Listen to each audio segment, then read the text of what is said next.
flat out, go flat out. Formula E is the world's premier fully electric racing series and the fastest growing form of motorsport on the planet. All new this season, the Gen 2 cars have all the same chassis, 2 sets of all-weather tires, and a battery with nearly double the capacity of the previous year. With a maximum power output of 250 kilowatts, the new battery propels the car from 0 to 100 in 2.8 seconds, with a top speed of 280 kilometers per hour. 13 E-Prix raced on the streets of 12 iconic cities make up the championship, with each race lasting 45 minutes plus 1 final lap. 5 drivers, as voted by you, get fan boost, 1 burst of extra power during the race. Plus, there's attack mode, where a driver can pass through an activation zone to be rewarded with a 12% power boost. It's fresh, it's fast, and it's unpredictable. This is Formula E.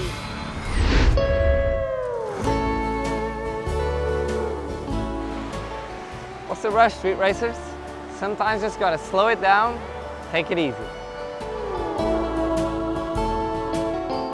Hey guys, I'm Antonio Felix Da Costa, and I'm gonna be taking you through round 6 from here in tropical Sanya.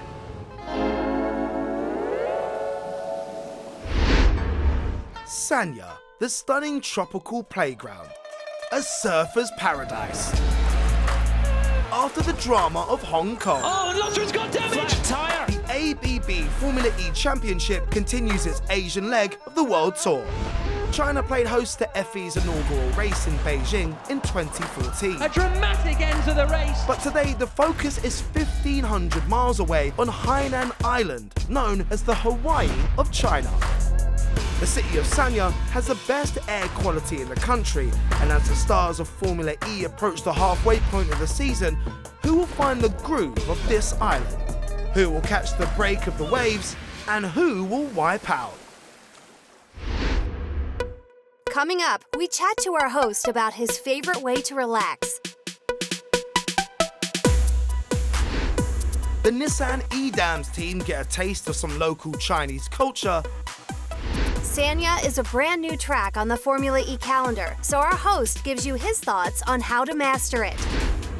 At the recent Geneva Motorshow, the world was introduced to possibly the fastest road-legal car ever built, and it's electric. And of course, we'll be bringing you all the bumps, bangs, and heart-racing action from the first ever Sanya E-Prix.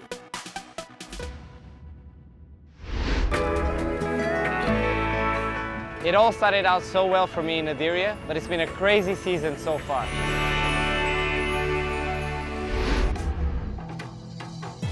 Formula E's first visit to Saudi Arabia saw Da Costa qualify in pole position and drive a flawless race to take the first win of the championship. Round 2 in Marrakesh, and things didn't go so well for our host and his teammate. Up the inside goes Sims, and Da Costa's locked out! What are you doing? They hit each other, Da Costa's in the wall, and the lead is gone! Mahindra Racing's Jerome D'Ambrosio swept into the lead to take the top step of the podium, much to his team's delight. Santiago, Chile saw Sam Bird battle through in searing temperatures to take home the full 25 points for Envision Virgin Racing. Round 4 in Mexico City, and there was incredible drama right from the start. Whoa, that's a big airborne crash for Nelson Piquet! It all boiled down to a final lap battle between Pascal Wehrlein and Lucas Di Grassi. Here comes Wehrlein out of the final corner! It's 0! Di Grassi wins! Hong Kong was next up, and the tight street circuit took some victims. Race over, race over. The damp conditions led to a bumper-to-bumper battle between Sam Bird and Andre Lauderer. Oh, another little nudge! Nose-to-tail racing! They nudge, they nudge! And Lauderer holds on! And Lauderer's got damage! Lauderer's got a puncture! He's out of the race! He's out of the battle for the lead! And Sam Bird is in front in Hong Kong! Sam Bird through the final corner, and he sees the checkered flag and wins on the streets of Hong Kong! Despite crossing the line first, Bird was given a 5-second penalty for the incident with Andre Lauderer, demoting him to 7th and promoting Venturi's Eduardo Mortara to his and the team's first ever win. 5 races, 5 winners. And with only 11 points between the top 6 places, the championship is wide open. Sam Bird clings onto top spot with a single-point advantage. Anyone can win in this formula, so let's see who will take round 6 at the beaches of Sanya. Performing at the highest level means you have to find balance in the motion. You need to clear your mind, take control of the power, of the car, of the ocean. Feel the rhythm of the track, the break of the wave. You have to be at one with nature, find the grooves, master your flow. Focus is one of the most important things about being a racing driver. The intense moments where you perform through instinct ultimately set you free. I've won championships before, felt the pressure, felt the glory. I'm ready to challenge for titles again, and I'm with the right team to do it. I'm Antonio Felix Da Costa, and I'm a Formula E racing driver for BMW I Andretti Motorsport. Where I live, it's amazing to surf. Once I tried the first time, I was addicted to it. You go in the water, no cell phones, no nothing. It's you, the water. I just love it. And when I come back from a race weekend and I go home, the waves almost always provide. It's just pure nature in your body. It's something really natural and helps me to clear my mind. It's so impressive what Formula E has become in such a short amount of time. It seems like yesterday we were just going out for the first season, and now here we are, season 5 with amazing cars.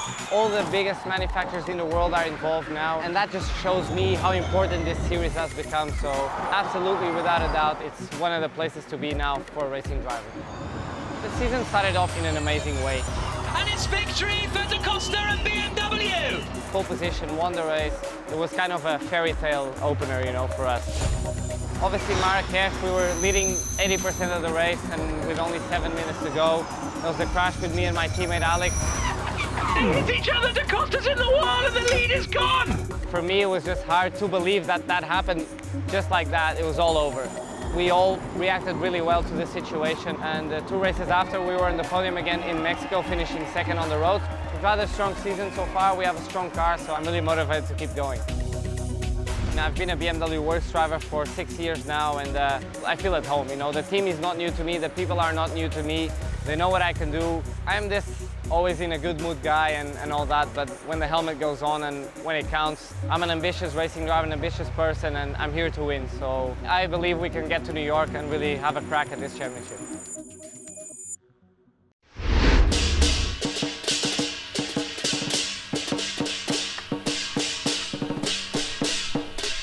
Hi everyone, we are in Sanya, and I'm today here with Oliver and Hiao, and he's gonna explain us how to do some moves with the lion dancers. So, can't wait for it. 好的，我们今天就要学3个动作，舞狮的3个动作。第一个动作起狮，起狮。第二个动作交叉步。OK， 第3个动作舔脚。Kissing the what? The feet. The feet. Let's try that. Welcome to Sanya. I can't see you, by the way, mate. 第一个动作起狮，第二个动作交叉步，第3个动作舔脚。Is a kiss? Wow. I don't know how it looked like. Trying to do my best. I think I was definitely better. I couldn't see what he was doing. Just kept hitting me. You know, I was thrown in a little bit at the deep end at the first race. So of course, it took me a couple of races to start to understand and get a feeling for things. I'm going to go and learn as much as I can, take as much from Seb and try and push the team forward. And I think the direction we've been going, you could see us right up the sharp end on Saturday. The checker flag is not going to fall this time for Nissan. Here they come. Brolin's got 1%. It's done for Nissan. It's over for Nissan. A third and fourth place finish is down the drain. The relationship with the team is good, you know. Of course, we get sometimes emotional when we work so hard, you know, and we get so close to lots of points and then things, you know, collapse like it did in Mexico.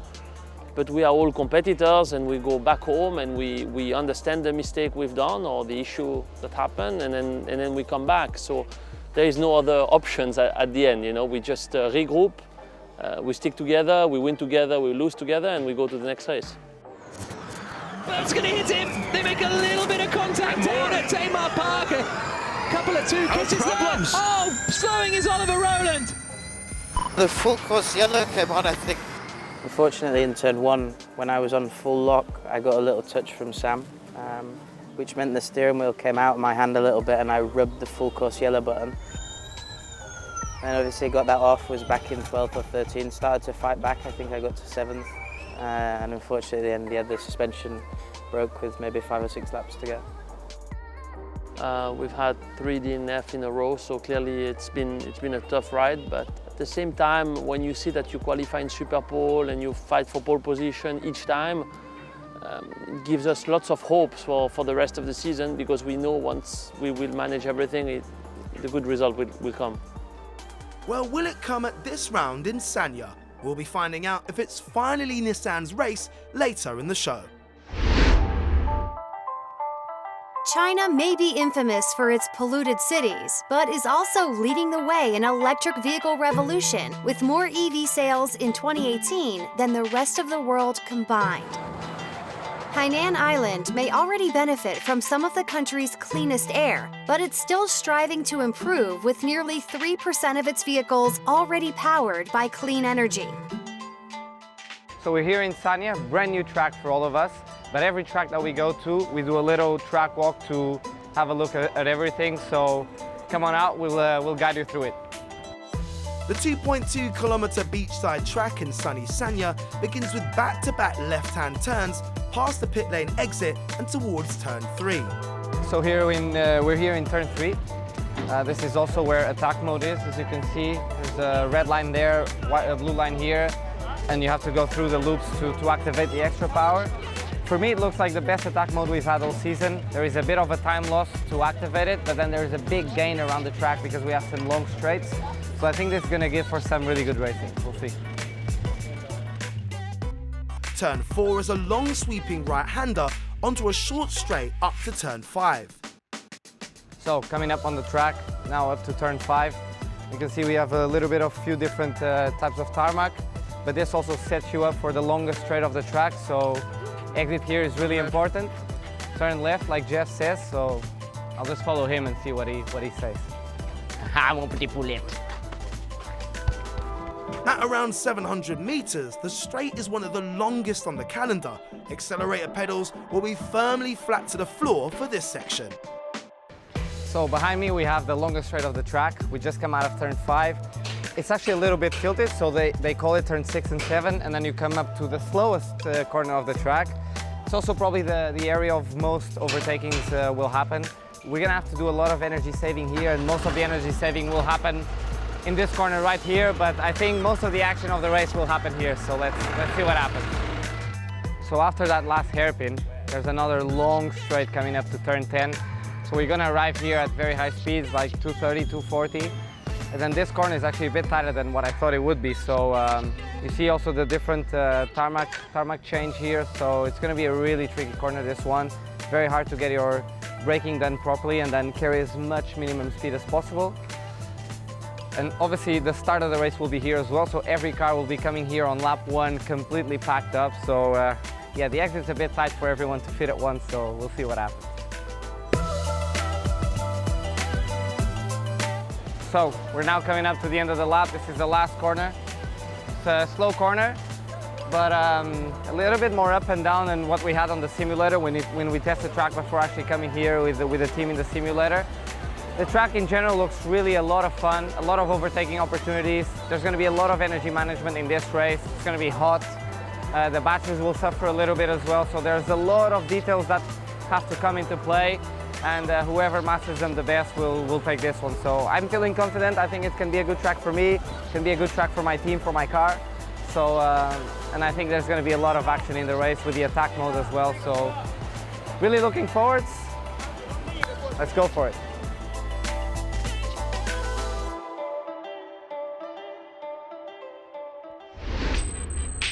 The Geneva International Motor Show is one of the most important events on the automobile calendar, and one of the stars of this year's show was the beast, the Battista. Possibly the fastest road-going car ever built. It's a stunning manufacturing debut for Italian design powerhouse Pininfarina with the backing of Formula E's Mahindra Racing. We started Mahindra Racing around 4.5 years ago. When we started the championship, we first got into racing. Then we acquired a design studio called Pininfarina, and if you want for a better word, it's a child of both of us. So they do the exterior design, we do the powertrain, and that's where Automobili Pininfarina has come from. Formula E acts as a testing ground for manufacturers to push the technology on track that will eventually end up in production electric vehicles. We're always looking at a race-to-road story, and today is the first proof point of a race-to-road story. We're launching the Battista, which is a hypercar which has got some Mahindra racing technology coming into it. Well, the actual car, the Battista, is 1900 horsepower, 0 to 100 less than 2 seconds. There's 4 engines on the car, so it's basically this into 4 times or there, so it's a pretty powerful car. And what we're looking at from this particular vehicle is essentially the tagline is called sustainable luxury. So it is a luxury car, but it's going to be like totally battery operated, it's totally electric, it's totally autonomous from that perspective. There's a lot of, I think it's going to be at level 4 autonomy when it comes out, so there's going to be a little bit of self-driving and all of that. But trust me, with 1900 horsepower, you want to be driving that car rather than it driving itself. With 183 Formula One and 44 Formula E races under his belt, Nick Heidfeld knows a thing or two about fast cars. I'm a brand ambassador, and then I'm also involved in the development of the car. Mainly, obviously, the driving part, which will start fourth quarter of 2019, before the first car will be delivered in late 2020. It will be limited to 150 pieces, and with the energy and power we have, it will accelerate quicker than an F1 car.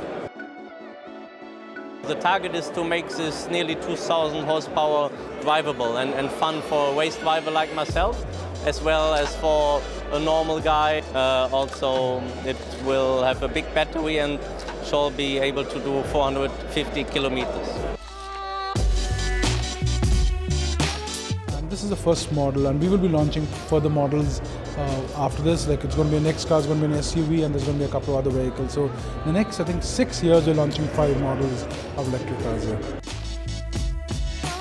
With more electric vehicles on display at the Geneva Motor Show than ever before, we'll be back to take a look at some of the others in the next episode. Right, it's time to get on with the main business of the day. Round 6, the FWD Sanya E-Prix. What's up, street racers? Qualifying went pretty well for us today. Qualified third, a little mistake on the last corner, otherwise I thought pole was ours. Been strong all day. We can race from here. It's going to be a long, hot race, but hopefully I'll catch you later on the podium.